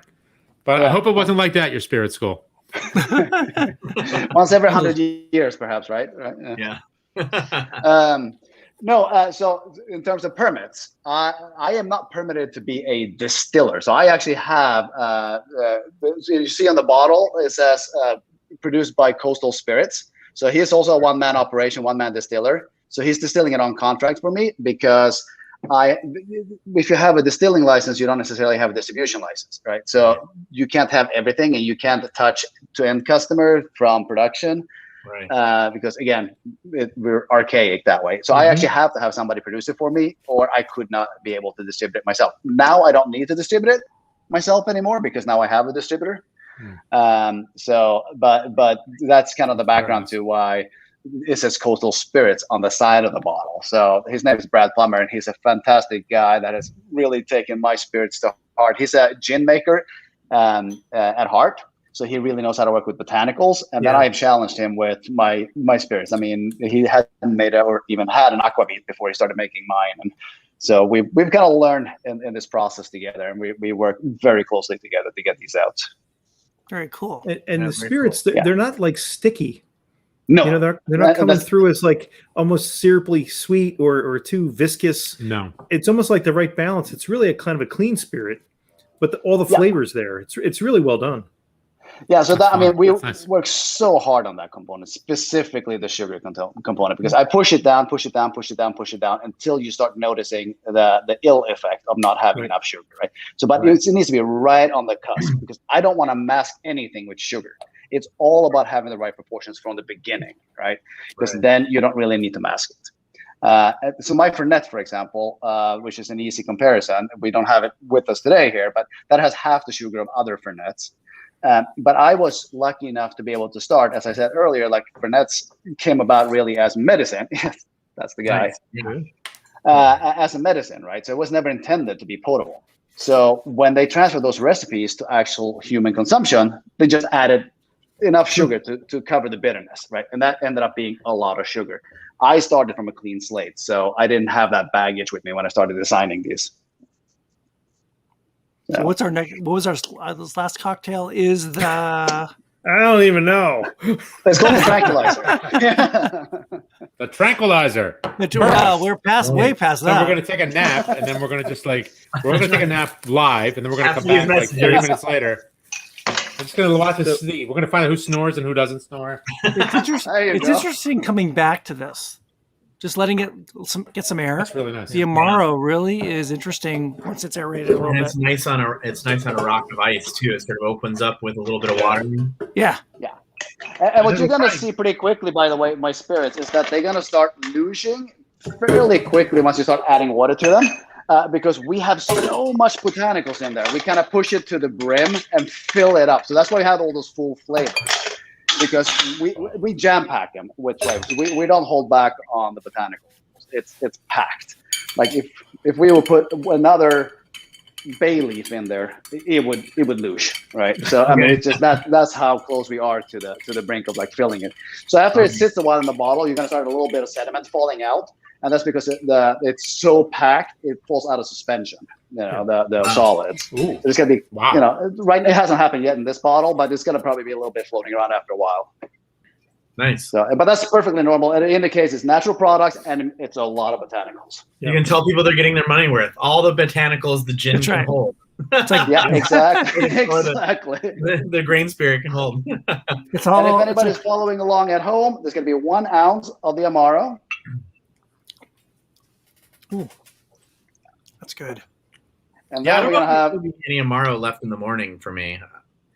That's a good thing. I got one of these little samples. I think this is it for tonight. After I sign off, a little Netflix and Seaberry Amaro. Hey, Andre, what was the brand of that apricot brandy you gave us? Or the apricot liqueur? You guys are using Rothman and Winter, which is a Austrian company. That's very good. Yeah, they do a really nice fresh apricot. Yeah, Angelo came over yesterday to drop off the booth, and I asked, "Do you have any apricot liqueur?" So that is really delicious. It was kind of funny. I was in Austria about 2 years ago, and in the gas stations that you pull over, that's the only thing they sell is that apricot liqueur. Like hundreds of bottles on display. Yeah, it's crazy. That's fantastic. Funny. That sounded maybe my convenience store. The gas and sip with the some apricot liqueur. Cheetos and really good Austrian liqueur. Look out, Wawa. That's not a Wawa. No, that's not Wawa. Take your hoagies and bring out the apricot liqueur. This time I used the Luxardo apricot, an 1.5 ounces of that. Okay, nice. And then I think you guys are familiar with the Levantine gin as well, which we're going to be using. From our buddies in Tel Aviv. I'm trying to get the glare not to be on the bottle, but there we go. Milk and honey. Exactly. And it's going to be 3/4 of an ounce of that. Ooh, that's really, really nice. Another Impex product. I use this one. Is that again? Yeah, I used Wild Gin by, I think it's District Distilling in DC. and it's kind of cool because they take they pick the wild juniper berries out of like West Texas. Yeah. There's a park there. I can't remember the name of the park, and they pick chocolate bitters. I didn't have chocolate bitters. I had something in my cabinet. I don't know what it was. It was called Scrappy's Bitters. Angostura just released chocolate bitters. I haven't tried it yet. Wow, that would be good. They always do good stuff. Yeah, they do. Yeah.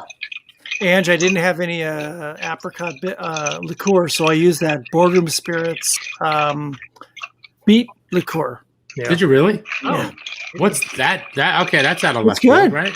There's a little beet. With everything else. This is very apricot, but that's not bad because it's really good apricot liqueur.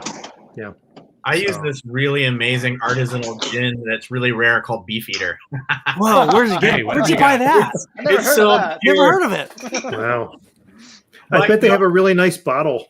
I find when I'm making stuff with new things, Beefeater is a really good benchmark because it's kind of neutral. Something that's very available to a wide group of people. It's something that a lot of bars use. So I'm like, I'll try it with Beefeater and see how it behaves. Yeah. I use Sipsmith. This one has wine peel. There you go. Yeah, Sipsmith is fantastic. This is a really interesting cocktail. This is really good. And I really like the beet in here. Yeah. I like the apricotness. And what I like to do with this one is just take a little bit of pinch of salt and just add it on top. Huh. Wow. So look at you. That wasn't in the recipe. Hey, I know. Going off the show off chart there. Cheers. Cheers, guys. I just love the smell of this stuff. That's good stuff. Yeah. You know what it's not. When I think of Amaros, I always think of anise, right? Right. And this is not that. No, not at all. It has a little bit of anise components in there, but like a fennel, but it's not overpowering. Yeah. It's way in the back. I think the birch really comes through to me. Yes. That it really rounds out the cocktail. Yeah, and the fruit. I mean, it just plays nicely. Mm-hmm. Oh, it's got a nice balance. It's really good. Yeah, congrats on that one. It's really great, Amaro.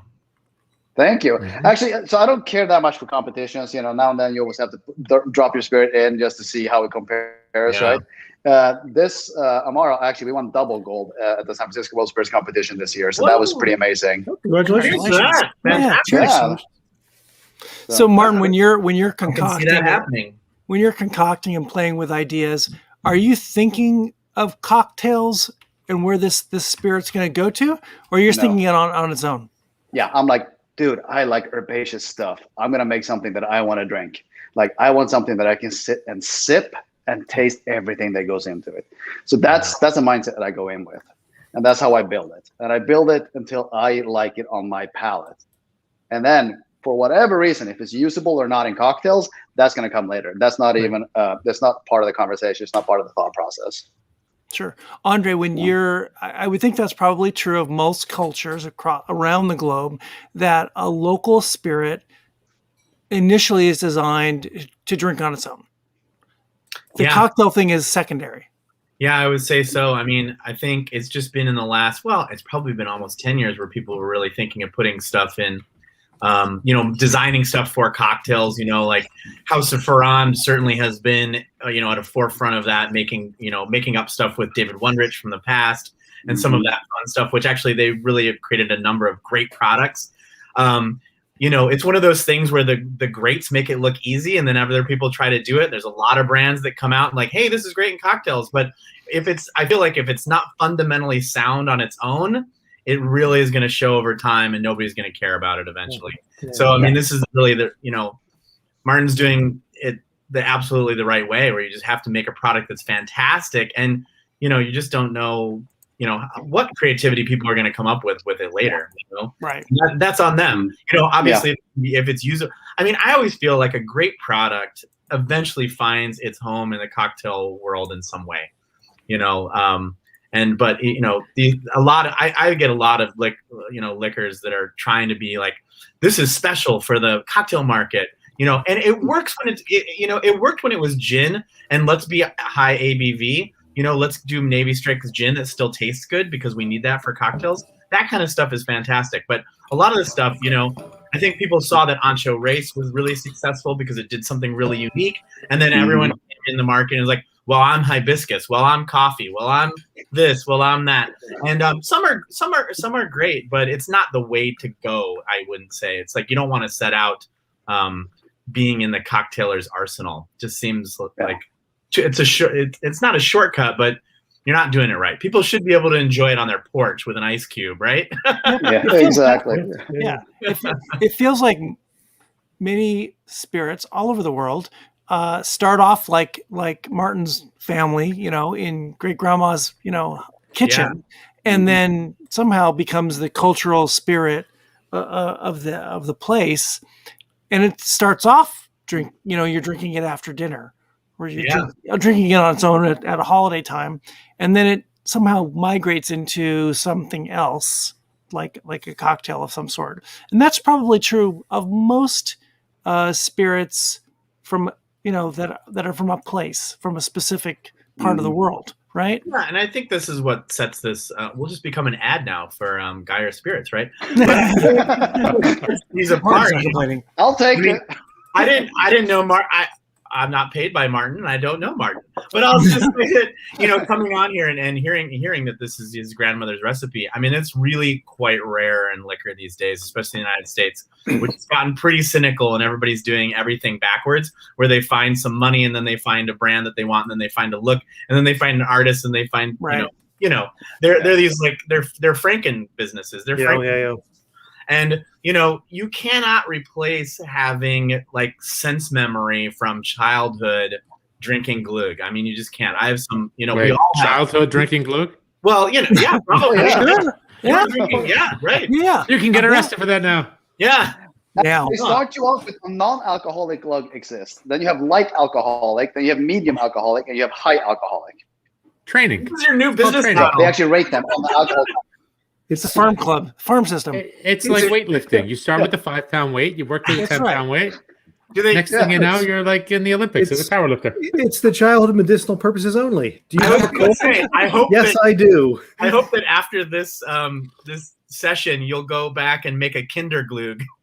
Oh, that's funny. Oh, Kinder glug. Don't get him started. Nope. He'll be selling to Montessori's before you know it. I have one across the street from my house. If you there you go. Gotta hook them early, right? Oh, Mom, I need a juice box. Mom, I need another juice box. Get me a juice box, Mom. First, I hook the moms, then you get the kids. You're going to be pushing out Sunny D as a box pretty soon. I can see glue everywhere. Sunny glug. Sunny glue. Well, I'm sure there's a version of glug all over the world, right? In most, especially in Scandinavia, but mostly European countries. Yeah. Yeah. Got France had the Vinschad, Germany had glühwein, England has mulled wine, Finland has gluggy, Norway has glug, but it's spelled different. Yeah, so they all have the different versions. Those Finns. Those Finns. If you want to win, get a Finn. Right. Oh, that's racing. I'm sorry. This is what was Finland's cocktail scene like? Mostly vodka? Yeah, I don't know, actually. I assume, it's sit down and get blind drunk as quickly as possible. Sorry if I offend any Finns out there. No, me too. Yeah, I actually have a few Finnish Cards and letters. Not the booze dancing. They really, It wasn't me, man. It wasn't me. The closer you get to the Russian orbit, the more the drinking style is to, put a really cold bottle on the table, put out the liver and some blueberries, and go for it, Yeah, there's actually a very Nordic Swedish cocktail. It's called Wolf Paw. Yeah. And it's essentially a glass of vodka with one lingonberry in it. That's not a cocktail. And no wolves were harmed in the making of that cocktail? No wolves came to harm. Isn't it weird that it feels like Russia, which is a huge, huge country, they're only known, maybe we just don't know enough, but it's just vodka, right? Yeah. We don't know about some other kind of interesting spirit that comes from Russia. I'm sure there are, but they probably have their own version of glug and, but you don't hear about those kinds of things. Yeah. Russia is vodka. Yeah. Right. And a lot of it. And a lot of it, right? A lot of it. Huh. That's interesting. No, but it's kind of funny. Just going back to talking about making booze for cocktails or not. Like as I said, when I brought out the glug, right? I had no intention of that ever being consumed in any other way than warm by Swedish contingency, right? So the first time somebody even suggested tasting it not heated up, I almost fell backwards. I'm like, what are you talking about? I mean, you can't do that. This is a glug. How dare you? And then they started making cocktails with it. I'm like, what is this? And so clearly this is a very esoteric type spirit, right? So the bars that picked it up in the beginning, they were all like these really craft cocktail bars that wanted to explore and push the envelope a little bit. So I really got a crash course in flavors. And that's why I got intrigued with all the other spirits that I'm making that's up behind me. Because, I mean, that really launched me into this. I mean, I don't come from spirits, right? Yes, we had a family recipe, but we never had it as a business. We just cooked it for Christmases and drank it with family. You know, right. and all of a sudden I'm like, this whole new world of flavors was just opening up. And it's just been an amazing journey, really. And then, you know, you do a homemade Amaro apricot cocktail with sea salt on it. You know, it's like, well. Do you have other things on the drawing boards? Right now, I actually am holding off because we just released the Amaro, like it's a couple of months ago, and we're just building inventory at this point. It's because we're so small. You know, the batches we're talking maybe 1,200 bottles at a time. So, wow. And when he says we, he means me. Yeah. Let's not forget that. So from it's always the royal we. So 1,200 bottles per batch. Yeah. Do you see a difference between batch to batch? No. They're pretty consistent. Very consistent. I still, I mean, it doesn't matter how many, pounds of botanicals I measure out. I still measure it out to the 10th of a gram. I mean, I follow the process exactly, right? So that's interesting. And it's scalable, I guess. So, I mean, the proportions stay the same. Yes, from this size on out, yes. In the beginning, when you start doing it on a couple of bottles, and you do macerations, and then you move on to distillations, and then you scale it from a gallon to 500 gallon. That makes a difference. But at this level, it's linear, mostly linear, I should say. There's there's a few ingredients that you might want to adjust a little bit that has strong flavors. Yeah. Clove being one of them, right? Do you find it difficult to get consistency with the ingredients, like the botanicals and all that kind of stuff, or? Not really. I mean, we're blessed here in California to have access. We have this huge farmers market that's for restaurants that's right in South San Francisco, right? So all the fresh botanicals are always there. It's always the same vendor. And all the dried botanicals, I get it from the same store that has the same source. So so far I have not had an issue with variations. Okay, that's good. That Levantine gin from Milk and Honey is from botanicals that are from a very old farmer's market in Tel Aviv. And it's been around forever, since the beginning, pre the state of Israel. And the folks come from all over to get get herbs and spices all over. It's amazing. Super cool. Yeah. Why do I get so much glare? Anyways, I'm trying to show the bottle. Ange and I reviewed that a while back. That's very good. We really liked it in cocktails. On its own, it was good on its own. Yeah, I liked it in the gin and tonic that we had too, didn't I? I thought it kind of disappeared in the gin and tonic. Our pal, was it Battle Tal? of the Hosts? Our pal Tal even said, "This is a gin made for whiskey drinkers." Yeah, he did say that. Yeah. So, and I agree. I think it kind of gets lost in a gin and tonic. Maybe it's more for like a citrusy kind of drink, or maybe drink it straight. Yeah. Or like a Collins or something like that. It's interesting how gin has become this thing. Or right? this. Yeah. Right. Yeah. Gin has become this thing on its own. Much like these liqueurs. Gin is almost like a liqueur, right? In a lot of ways, because you've got all these flavors going on, and everyone can make it whatever the way they want to make it, depending on where they are.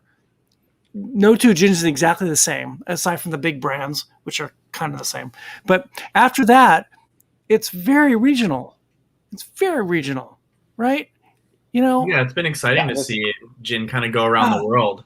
Totally. Yeah. I mean, aside from aside from the juniper, which is kind of part of the DNA. That's what makes it a gin, right? Right. But after that, it doesn't matter. Yeah. But after that, it doesn't matter. You can do whatever you want.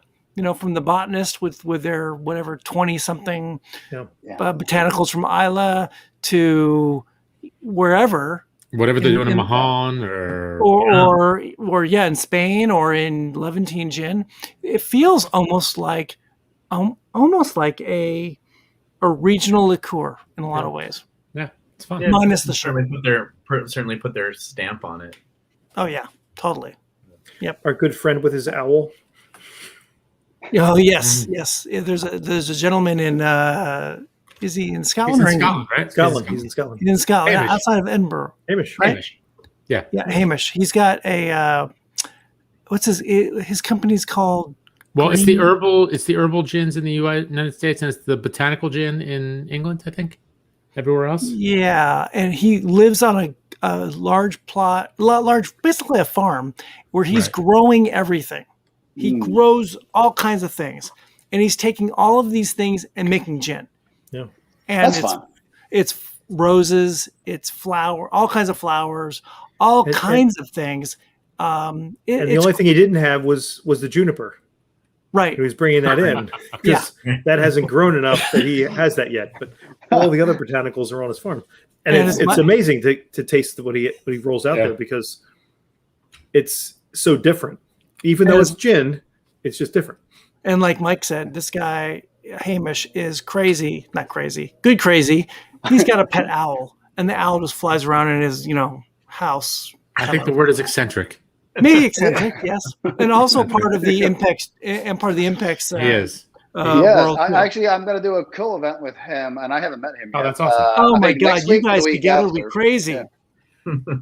I would say he's beyond eccentric. He might be bordering on quite mad. Mad, I tell you. You'll get along with him, Martin, because his Wi-Fi is not very good. What's interesting? And aren't you right outside of Silicon Valley? Yeah, Martin. I am, and I restarted the router right before this, and I have cable. Can't you have Tim Cook come over? Larry Ellison. I'll give him a call after this. Yeah. Call those guys and bring them over, and make him a cocktail. Have him fix everything for you. Well, no, wait. Let him fix everything, then give him a cocktail. But I gotta say this last Speaking cocktail, I think is my favorite. I think Which this one? is my favorite cocktail. The third one? The third one. Yeah, That was really good. They are both really. They're all really good. The third one though just has it mellows really nice over ice. Yeah. Like as the ice melts, it just gets a really nice mellowness to it. I love it's also the most complex cocktail that has most things going into it, right? It has, and especially if I know not all of you use the chocolate bitters, but that gives a depth to it. But the Amaro starts off with a lot of botanicals in the gin. The apricot is a really nice addition to it. Becomes a little more fruity. So Andre, thoughts? I love it. I mean, I'm making my way through my little sample bottle of Amaro here. I think I need to hook you up with a new bottle, huh? I just keep adding a little bit to the cocktail. I can see Andre going crazy trying to come up with something wacky with that stuff. Yeah. Well, it's been a long week, so a little extra Amaro never hurts anybody, right? Never. It's medicinal, for God's sake. Exactly. And like I said, it's not your grandfather's Amaro. It's not. It's Martin's Amaro. It's probably hard to say. It's not anise forward, right? It's not that bitter forward flavor that I don't like. There's a little bit of bitterness on the back, but not a lot. Just enough to say I'm an Amaro. But other than that, it's extremely approachable. So again, I learned by my mistakes, right? When I did the Fernet, I'm glad someone does. We don't. It came out after diluting it, looking like swamp water green, right? And it's not very good looking. So unfortunately, that one had to have caramel coloring in it because I couldn't change the recipe at that point. We had already distilled it and made everything, and it was just when we were diluting it down, it came out to be the wrong color. We're like, oh, crud! I can't put that on the shelf. So it has caramel coloring in it. So when I made the Amaro, I made sure that I started with a bittering component that gives a lot of color. So I started with rhubarb roots. So all this coloring is actually really natural coloring, and rhubarb roots is one big bittering component. Yeah. So this is 38% ABV. What are standard? What are most Amaros? Are they in the same? Number? Anything from really, I've seen them sub 20s, even up to mid 30s. Right. Yeah, this seemed high, so which is not a bad thing. It just seemed different Yeah, maybe that's part of it. It's nice because I find a lot of them, some of my favorite Amaros are really low ABV, but then when you open it, you're basically dealing with a vermouth and you end up sticking in the refrigerator. And you kind of have to have a couple you're like, I hope I have a couple big dinner parties now that I've popped this open. That's right. Let's see, what's the up seller? That's 29%, for example. Yeah. When I'm drinking whiskey, I take my Glencairns and leave them out overnight and then smell them in the morning. I'm curious how these are going to be in the morning. That's only because he's lazy and he hopes someone washes them in the middle of the night. I hope my wife puts them in the dishwasher, but he says it never happens. He says these things. See, he gives you a nice, good story just to mask the laziness. I do the same thing with my wine glasses. That's right. Orange. I actually never leave anything in the glass in the evening. Unfortunately, it's always empty by the time I go to bed. But there's always but there's always something there. Little residue. And the orange actually is changing with air too. Yeah, really interesting. It's oxidizing as you speak. It is oxidizing. Well, and the glug is just. Actually, you know what? It is much more. Now that you say it, there's like a little tiny bit in my glass, and it is much more fragrant now. I want to play with a glug and put it in different things. I want to put it in tea. Yeah, a tea would be good with it. Yeah, there was actually a Darjeeling tea cocktail made with it a while back. Oh, wow. Huh. Interesting. Yeah. So what next? You're distributed by, who is it? JVS. JVS. And how many states are you in then? Well, JVS is the California distributor, but Impex is the importer for JVS. So now I'm with Impex, and they're rolling me out in multiple states across the U.S. Perfect. Yeah. Excellent. Good deal. So, you may need to hire some people. Yeah, you may need an employee or something. Hey, I want to start by paying myself one of these days. Yeah, right. Exactly. So I got a question for you guys. So now we're back kind of being social and all, and making cocktails for people, hopefully. If you could have one great dinner and invite 3 famous people, who would they be? And make cocktails for them. Alive? People that are alive? I don't care. Make a dead person. We could reanimate them. You know, I could probably get to a biologist. I can get us some brains. We could reanimate some folks. We could just do a whole Frankenstein thing. I'm down there, Abby Normal. Come on. Walk this way. Yeah. What do you think, Andre? Who'd you invite? Oh, wow. I'd probably go for like Oscar Wilde and maybe Brando. Wow. Brando? Yeah. Think he go Brando? A food fight, right? That's going to get crazy. Great together. That's going to get a little that would crazy. be amazing. I don't know. And then probably, I don't know, one of the starlets from the past, I suppose. You got to throw somebody in there. Well, who? Name maybe one. A little Rita Hayworth. Hedy Lamarr. Rita Hayworth, any of them, really, that era. Have a little cocktail party. Yeah, keep him away from Brando, though. Other side of the table. How about you, Martin? You know, I'm really bad at these type of hypotheticals. You know, I could go all from like famous cocktail makers of the modern era to like Jesus Christ to it's not like a drinker. A big drinker. Hey, he drinks wine. He was a winemaker. He was a winemaker. He can turn water into anything. I love all the California stuff. That's right. I don't really know. I don't have a dream team, to be honest. So I'm like, I am really bad at those kind of things. Well, I'm just glad that we can think about having people over again and kind of socializing. So wait, you posed the question. So you obviously have some people in mind. What do you got, Aaron? Yeah. There you go. Well, hard for me not to say Groucho Marx, of course, right? Oh, yeah. Groucho is my spirit warrior. Spirit animal. Yeah, totally. I don't know. Bill Murray would be kind of fun. And, Bill Murray would be fun. Oh, Bill Murray's a classic, actually. And maybe Bill with Sigourney Weaver at the same table. That would be fun. Hell, there you go. That would be interesting. Here's my With 3. Groucho Marx, you're gonna have a crazy time too. I'll send Brando over afterwards. You guys did know that Bill Murray got arrested for drunk driving a golf cart downtown Stockholm. What? What? Oh, Bill. Oh, Bill. A couple of years ago now. Let's have him on next week. Was he late? I think he was in a robe. I can't tell if Mike is frozen. No, Mike's not frozen. No, Mike, you're muted. You're muted, Mike. We have a friend who's a cocktail or a whiskey writer in New York, Susanna Skyver Barton, formerly from Whiskey Advocate, and I believe. Do you know Martin?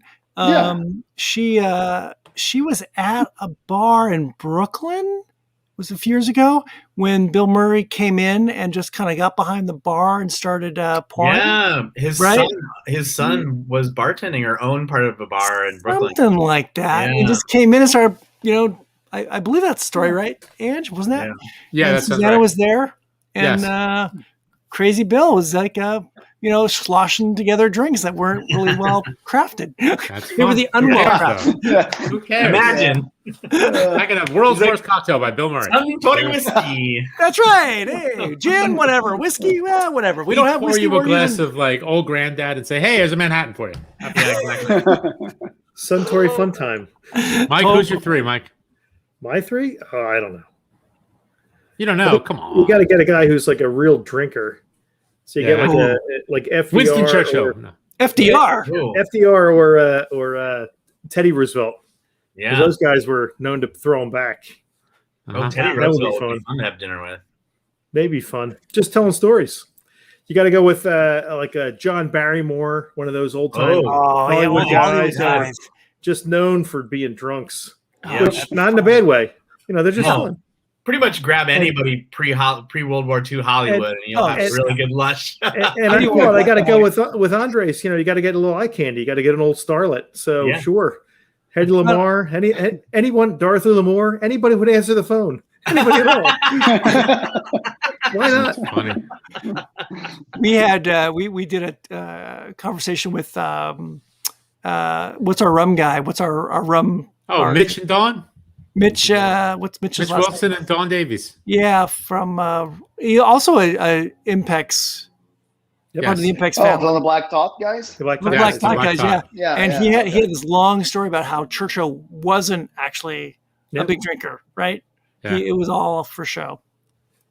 That's Good fun. show. Never finished a drink, right? They always say that Dean wasn't actually drunk, although I think he actually was drunk. No, the Dean Martin thing is he had apple juice on the stage. Yeah. He might have had drinks other times, but apple juice on stage. And Sinatra was drinking Jack Daniels, but was he really? And then Jack Daniels went and pushed out a Sinatra version. Sinatra version with the JD on it or something, right? Yeah. Because that's what Jack. Sinatra would be a fun guy, though. That could be. Sinatra would be really fun. Yeah. Oh, totally. Angela, who are your 3? Well, my 3, I think they got to be great storytellers or just people that I've heard in interviews. So I like Clooney, Cranston, and Kate Winslet. Because the good ones. I've heard them in interviews, and they are fantastic. I think they would be great guests. I think they'd be fun. They could just run the show, just tell stories, and just have a good time. Clooney would bring us tequila, and Cranston would bring us mezcal. Right, and Kate Winslet doesn't matter. Doesn't need to bring anything. Doesn't need to bring anything. She'd bring a hoagie. She could bring some hoagies from Wawa. That's right. She could bring her Philly stuff. Yeah. And some vape pens, and we're all good. The thing that people don't get with Clooney is his ties to old Hollywood. Yeah. Right. Because his aunt was Rosemary Clooney, and she was married to Jose Ferrer. Yeah. That's right. And they were friends with Bob Hope and all that, and he hung out with all these people as like kids, where he was like, "Oh, I know everybody." And he's a Cincinnati guy. Yeah. He grew up because his dad was a newscaster in Cincinnati. Yeah. Cincinnati, Kentucky. He grew up in Kentucky, right? Yeah. Oh, Kentucky. Yeah, on the border. Northern Kentucky. Yeah. Right. He should be making a whiskey then. He might. That'll be next. Well, he can now because he sold that what's it called, Casamigos, for Yeah, like but now he's got that money to make a $4 whiskey. trillion or something like that. Yeah, something like that. I think it was just $1 billion, but who's counting? Whatever. Just $1 billion. Martin, you Celebrity should be so booze. lucky. Yeah, no kidding. What's $1 billion? Hey, you know who says? friends? You know who says just $1 billion? Billionaires. That's right. It's so true. Trillionaires. Tres comas. Damn it. Hate them. Hate them. Did you guys ever watch Them in Silicon there. Valley at the show? What's that? Silicon Oh, Valley. yeah. the We love show? Silicon Oh, Valley. yeah, I love that show. Tres comas, right? See. That's right. Oh, the Tres Comas Club. Yeah, Tres yeah, Comas. $1 billion. That's fun. Oh, that's That a show's tequila. great. I just love this Amaro. The It smell is all very good. Really So well done. good. Well, guys, this has been really fun. I fantastic. Cheers. Martin, this was really Cheers. great. We I'm just- wish you Cheers. much luck with all your brands and Geijer's spirits. Andre, we wish you luck out on the road.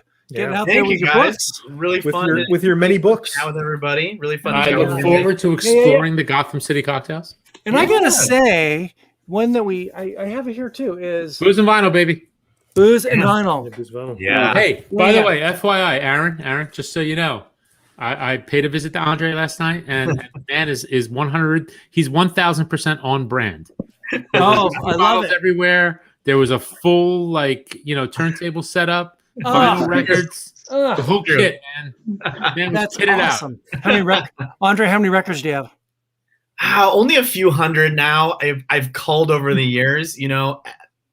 It's always about. I would fill the house with them, but I have a girlfriend and she wants some space left. Yeah, they are space. Boo. I know, it's terrible. I have these hobbies that are the analog hobbies that just pack the house. I also love book. I'm a writer, so one room's books, one room's booze, one room's vinyl, and there's no place left. But I love vinyl. But this was really fantastic, Martin. I really like your products. I don't think I'd run into them before, so this was really exciting to try this stuff. Martin, That's very cool. Yeah, it was awesome meeting you as well. I mean, it was a very enjoyable evening. Martin, Yeah. are you on the East Coast yet? Or can we find bottles on the East Coast? I think so. I don't fully have a grasp of exactly everything where I'm at. I'm actually going to have a connection call with Chris in the next couple of days. Mr. Udi, yes. But I know I'm still with Martinetti for the Northeast area. So kind of Massachusetts up north. I know I'm represented. I think New York is still where I'm struggling to have something. So we'll see. I'm hoping to get an update on that pretty soon. Yeah, it'll happen as things open up here. We are fans, that's for sure. We are fans. So, guys, we cannot thank you enough for coming on and spending a little bit of your Friday night. Thank you for having me again. We wish you luck with your Fantastic. spirits, Martin, and we wish you, Andre, with so much luck with all your books that are coming out Thanks and so out much. on the shelves at Amazon and wherever you can find a good book Yep. on your stores. On Hey, it goes. Great. Thank you so much for having me on. Yeah, don't go Hang away, guys. Hold on a sec. Hang around the green room for a little bit. We're just going to close things out. Okay. All right. Cheers, gents. Hold on one sec. Enjoy the lutefisk. Gentlemen, that was fun, man. Wow, that was good. fun. That was delicious. I like think- that. I'm just amazed that I like an Amaro. I've never really liked Amaros, and See? I think because of the anise thing has always been kind of that's not my wheelhouse. The one note off-putting. Yeah. I'm not a black licorice guy. I love black licorice. I'm not a big fennel guy. I love fennel. And this is really great because it's not fennel anise forward. Yeah, it's nice. fun. It's fun stuff. I like it. Nice. I like do we have a favorite of the cocktails? It's a tough call. I think I like the first and the third. I like the third one the best. Yeah, that was really, really good. I like the first and the second one best. I'm not sure about the third. The first and second one. I think the first one I used instead of using the Penderyn, I used the Klein Leash 10. Oh, I think nice. you had sent this over here, the signatory bottle. Yeah. I think it was too high in ABV. Okay. That can do it. So I sometimes, think that might have been why I didn't like that cocktail as much. I think I thought the second one was better than the first because I think I ruined the first, and I really like the last one. I think I like the first better. The third one, I think the beat that I used, from Boredom Spirits was maybe a little bit too much. Not sure. We were using that apricot that Andre had sent along. That's really, really and good. that was just, it was a good blend with that. And then I think Yeah. I picked the right gin. I used the Matsui gin Yeah. Also from JVS. And, I think it really worked out. Yeah. And we should mention again our friends at Impex JVS, Impex Beverages. And thank you again for turning us on to Martin and sending us some samples. Really good stuff. And we are.